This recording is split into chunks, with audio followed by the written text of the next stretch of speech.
और बड़ी खबर आपको बता रहे हैं, थोड़ी ही देर में सीएम योगी बीजेपी दफ्तर पहुंचेंगे। सीएम प्रेस कॉन्फ्रेंस कर जीत की बधाई कार्यकर्ताओं और सभी लोगों को देंगे। थोड़ी ही देर में मुख्यमंत्री योगी बीजेपी के दफ्तर पहुंचने वाले हैं। बीजेपी अब तक 3 सीटों पर जीत दर्ज कर चुकी है।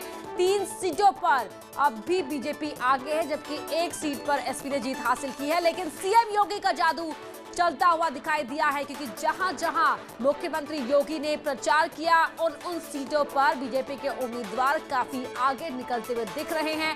3 सीटों पर तो बीजेपी अभी आगे है और 3 सीटों पर जीत हासिल भी कर चुकी है। और थोड़ी ही देर में कार्यकर्ताओं को इस जीत की बधाई देने के लिए सीएम योगी पहुंचेंगे बीजेपी दफ्तर में, जहां तैयारियां पूरी कर ली गई हैं जश्न की।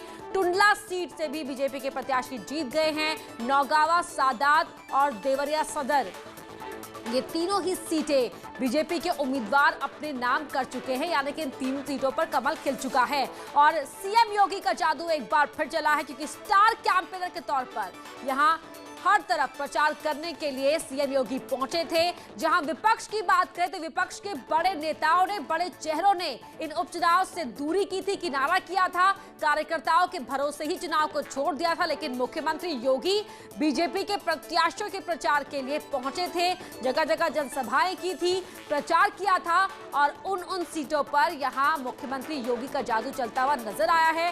3 सीटें बीजेपी अपने नाम कर चुकी है और 3 सीटों पर उम्मीदवार आगे हैं।